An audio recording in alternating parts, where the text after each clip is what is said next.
is the Big O Show. All righty, there he is, the man, the myth, the legend. How you feeling, my brother? You feeling good? All three of those, feeling very good. Yourself? Hey, man, watching that performance.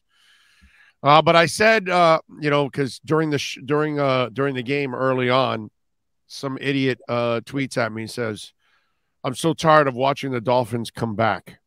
And I said, "Well, you would have hated the Marino years." Would it be better if they didn't come back and they would have lost? Yeah. I was going to tweet him back this morning. Go find on the timeline and say, "So, you happy to be 5-3, or you're unhappy to be 5-3?"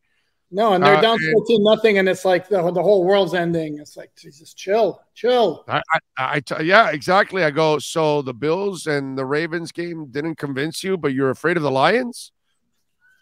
It's like, what's wrong with you? That kind of stuff. And yesterday I told people in the postgame show that yesterday, if you never lived the Marino era, that was a Marino game yesterday.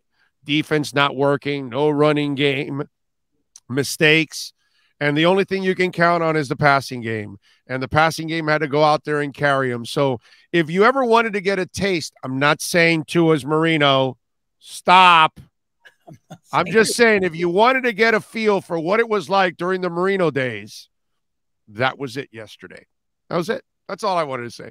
No, but dude, the only thing I'll take exception with you on there is, to me, the running game was actually very effective. It's like I was watching Mostert go pop 8 yards, 7 yards at like a 12 yards. I thought the running game actually was very good. It was serviceable, but it wasn't very good. I mean, it wasn't like you're pounding the crap out of them. But that's not that. But that's not what they're going to do, and it's they can't. Stupid for them to do that. To do that because that's not where their strength is. But yeah, no, it was. And here's the thing, though. Even when they fell down 14-0, look, the Lions had the ball first, and then the Dolphins on their only possession, they were marching right down the field until Sanders fumbled.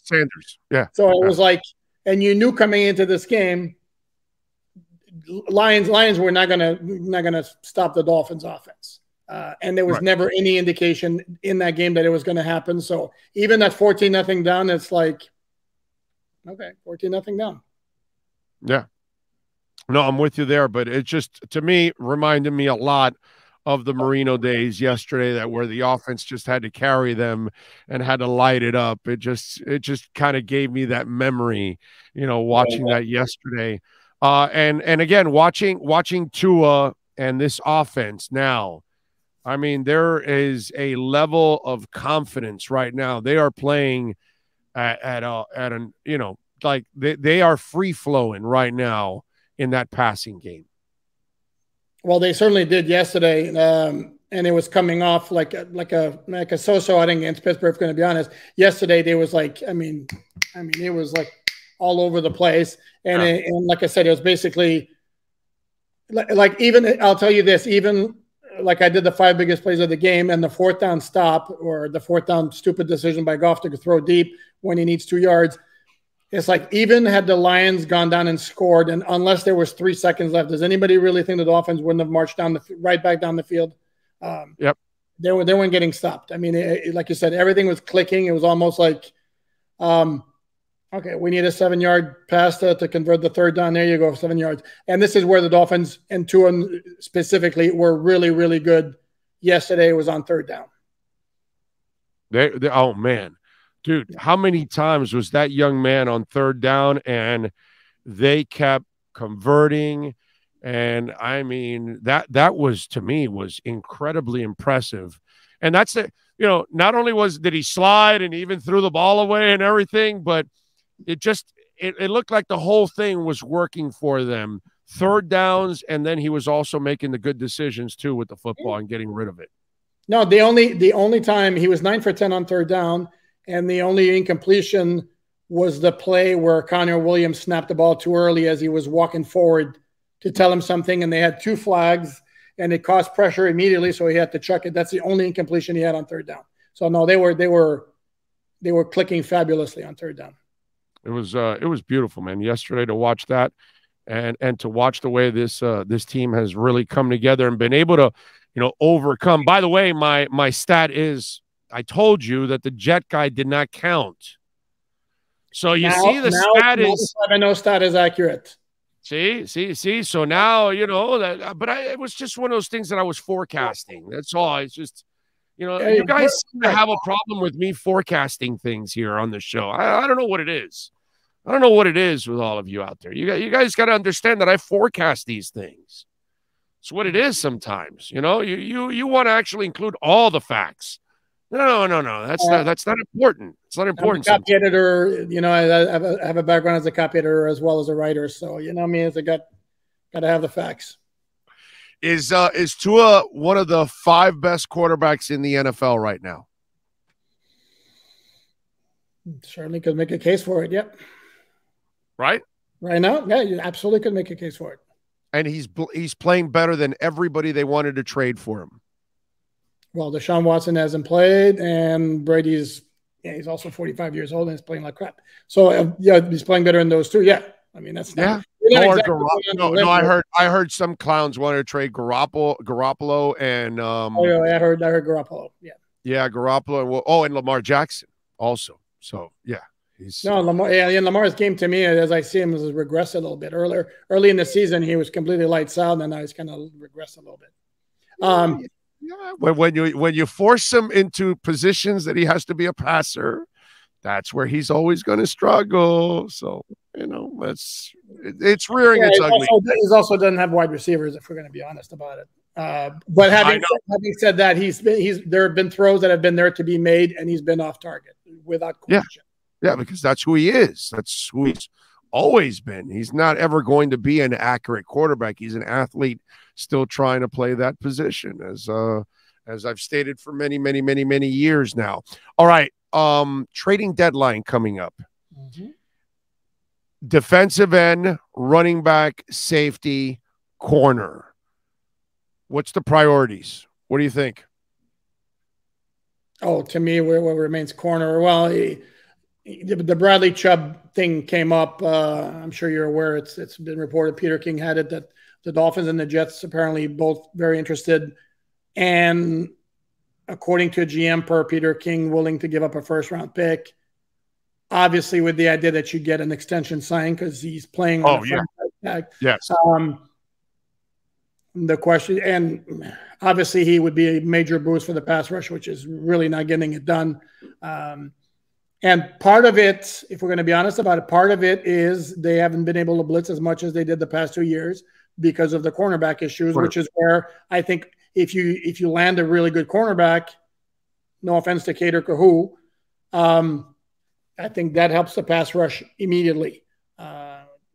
Chubb's a complete stud. What are you going to give up for him? Becomes the question. But to me, I think cornerback would be one. Running back. Give him a first-round pick in Gesicki, or they have a tight end. Don't they have the fan kid? They have one who they thought might be on the block. They got this new kid who just popped out of nowhere. And if you ask Goldrich, I think his name might be. Oh, okay, yes. Having a nice season. So no, they wouldn't want Gesicki. I wouldn't want to trade Gesicki either. Right now, the way the offense is working, he's become a really nice complementary role. I like him. They're throwing to him in the red zone finally. What a concept. Yeah. I don't see running back as a major need because, again, this is a team that is so focused on the passing game. And, again, rightfully so because that's how their team is built. And Mostert's playing great. Obviously, if there's an injury that hits, that becomes an issue. But based on the positions you told me, yeah. I'd still like to know why Eric Rowe didn't play against Detroit. I don't see safety as a massive need. I think Eric Rowe's a nice player. And according to why, can I tell you why I think? Well, go ahead and I'll tell you what was said. Go ahead. He's not a very good blitzer at the safety position. He's not good against the run. He's inconsistent against receivers and running backs like he's been throughout his entire career. The niche they found for him was covering tight ends. Well, you've got now, you got a safety that can also do that. Kohu has kind of proven that he can do some of that if you need him to do some of that. The Vernon McKinley kid, I guess maybe they thought he's going to be a little bit more versatile. And I think because you got to replace Brandon Jones, you've got to replace him with multiple people because he's so multifaceted. And I don't think Eric Rowe is as multifaceted as people think he is. He's actually kind of limited as a safety because he really is not good in almost any area except covering tight ends. And so then if he's kind of limited in that area, then let's go use some of the other guys that might be able to fit some of the other things that we need. And that's why I think they put Eric inactive. That's just me. No, well, yeah, he's more of a cover guy, but I mean, let's be honest here, and no offense to anybody, but Verone McKinley, who's a rookie free agent, by the way, who was elevated from the practice squad, is kind of a center fielder type. They love him. Yeah. Okay, so they love him more than Eric. And by the way, the CBS broadcast. But if he's the center field type, but you bring Holland to cheat. That's why. Big O, let me finish. The CBS telecast said that in their production meeting, Mike McDaniel indicated the reason that Rowe was inactive was because he doesn't play special teams. Well, guess what? Verone McKinley didn't play a snap on special teams against Detroit, which basically says that they selected McKinley over Eric Rowe. So you're going to tell me your rookie free agent on the practice squad is a better option than Eric Rowe? If that's the case, why are you keeping Eric Rowe on the roster? I don't buy it. I don't buy it. That's weird. And if that's the case, then let him go. Okay, so I'll counter. When you're healthy and you have Brandon doing his job and damn it, the Oregon kid, Holland doing his, and you've got balance with your corners, Eric then can run his assignment of covering a tight end. But because that's all he really does, and he doesn't excel anywhere else, and I forgot to include special teams, you then have to use other people. And because right now, in other words, if Verone is more of a center fielder, then you have Javon cheat in, who can play strong, who can play your tight end, who can play the slot, and then have McKinley play the center field, something that Rowe really isn't, because he doesn't have the range to play center field. He has to play tight end. So because of his limitations, I think that's what kind of put them in the box to have to do this. It's not perfect for them, but that's kind of the way they got to dance around it. That's just me. And how'd that work out covering Hawkinson on that long pass? Bro, it's Hawkinson. Even more reason to make Rowe active and take care of Hawkinson. I'm not with you on that one. And again, and if that's what you were going to do with him, then that's I totally agree with you. But apparently there must have been more responsibilities going on in there, not only Hawkinson. So maybe they didn't trust him doing all the other things that they may need from that position, not just covering Hawkinson. And Hawkinson, by the way, will burn anybody, including Eric Rowe. I'm not going to. Eric Rowe's good. I'm not buying Eric that. Rowe's good, but he's not so good that he's shutting down the elite tight ends in the league. Okay, because that's not. Guess what? If you recall, 2020, the two games he got burned were by Travis Kelce and by Darren Waller. And if you recall those games, if you recall those games, he had very good coverage. Most of the game, he was just beaten to the ball by those guys making plays. He would have been a lot closer to Hawkinson on that long pass. I just don't buy. I mean, Eric Rowe's been in the league for 6 years. I mean, I understand his forte is covering tight ends. The suggestion that he can't do anything else, and therefore you have to elevate the rookie free agent from the practice squad because otherwise it's going to be a disaster. Yeah, I'm not buying that. No, I'm not saying it's a disaster. I'm just saying it requires other responsibilities, and I don't think they trust him with all the other responsibilities. That's all I'm saying. You know what I mean? I'm with you that his best thing would have been to cover tight ends, and he's probably one of your better options in covering Hawkinson. But then again, Hawkinson is, dude, isn't he on the trade block, by the way? Isn't he another guy that's been mentioned? I read that, and I don't understand why. It's not like the Lions are overflowing with good players. I mean, why the hell would they want to trade, a good piece? It's like, okay, we're set at tight end for several years. Let's go ahead and trade him. That makes sense. It's weird, right? Right? Because he's a good player, man. I like him. He's then again, the Lions were weird. So yeah. It's I know that he hasn't been there a long time, but I just don't ever see that thing working. And I tell you, when the second half started and all those penalties, and they showed his face, it's like he knew what was coming, bro. He knew. No, and here's the thing too. That's funny because I read the Dolphin defense really stiffened in the second half. Well, guess what? Detroit had 3 possessions. The first ones where they had the 3 straight penalties where it became 1st and 30, and then the last one was the one where on 4th and 2, Goff throws over the end zone. So yeah, the numbers look really, really good. It was 67 yards, but if you look beyond just the pure numbers, it was like more Detroit making bad plays, bad situational football, which again is why they're 1-6. Yeah.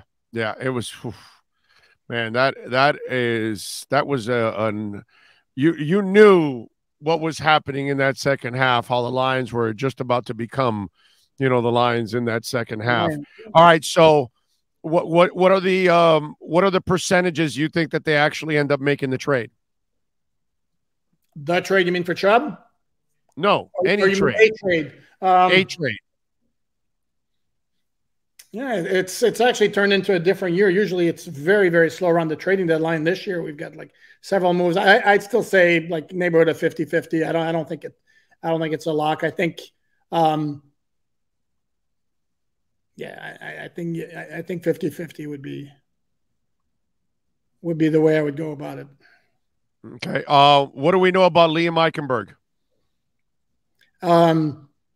Based on the player reaction, the fact that CBS doesn't want to show you the replay because it looks so bad, what McDaniel is his exact choice of words after the game, I'd be very, very surprised if you see him back on the field in 2022. All right. What did you think of Robert Jones? And we talked about it the last couple of weeks that he would be the guy that would end up getting, the nod there when it was all said and done. Okay. Yeah, no, he was fine. No, and I knew he would be. And he looks like a solid player. Again, strong pass protection. Again, yesterday, there was one sack on a blitz where the guy got in between Hunt and Brandon Shell. But again, you see what difference Teron Armstead makes on that offensive line. It's crazy. Yes. Yeah, I'm excited for Robert Jones to see if he can solidify that spot. Somebody needed to get an opportunity, but I just want to run that face of his. Like he was holding it in. He knows the camera was watching him. He's dying to explode, and he is that's Mount Vesuvius right there. I feel bad for the guy. Did you see the shot on the Alec goal touchdown from the side? They had one of their cornerbacks at the 1 yard line. They have a cornerback who's literally lined up at the 1.5 yard line. He's like, I don't see the screen showing him like this far beyond the line of scrimmage. Just like, my dude, you do not take a millisecond to look where the ball is. Right. Anyway. Yeah. Then again, the Dolphins had a lot of those. Christian Wilkins, I think, had 3 of them just by himself. Like, dude, they're not letting you put your hand next to the ball. Move it back. Yeah, and to me, I got to start blaming coaches because in one game, I'll blame the players, but when it's habitual like this, and I know that, McDaniel turned to hey, we got to clean that stuff up, but they still ended up committing more penalties. That's not how he said it. That's not how he said it. No, I know. I fixed that effing crap or whatever. Bro, get it effing fixed. Yeah, exactly. But they still committed penalties in the second half. They got to, dude, they got to clean that up.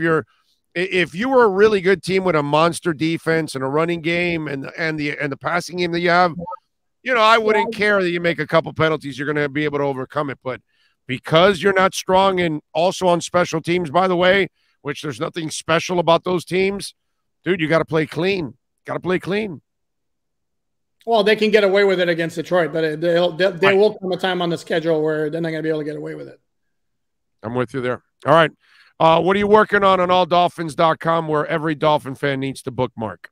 Well, I already did a couple of things today. The snap count observation. Very interesting. Melvin Ingram. Where was he? And he was not – there were no injuries reported in the press box other than the Liam Eichenberg. So I don't know if it was injury related, but he got very low snap count. Him and other guys I touched on. I just did a story analyzing all the angles to this Bradley Chubb potential trade idea. Mike McDaniel speaking at 4:30. We'll see what he has to say. Maybe I'll have an update on Liam Eichenberg. Again, like I said, though, all the signs point to something really bad, and then whatever else develops. All right, sounds good. And follow him on Twitter at Poupart NFL. Alan, as always, thank you, my brother. Appreciate the time and the insight, my friend. We will catch up later on in the week. Sounds like a plan. You be good. Thank you, sir. Alan Poupart, as always, coming through with our EJDconstruction.com Miami Dolphins report. And folks, a lot of people are calling EJD Construction. And why? Because they're fixing their roofs. And now's the time that we're getting out of hurricane season. We're out of the rainy season. And if you need to upgrade that roof because your roof is over 20 years old and the insurance companies are saying, no, we can't renew you. You gotta upgrade the roof. Now's the time. Call EJD Construction. Call Eric, and they will help you get back on track so you can get the protection you need. God forbid we get another storm here in South Florida. You need to be prepared. 305-433-4843. That's 305-433-4843 for EJDconstruction.com.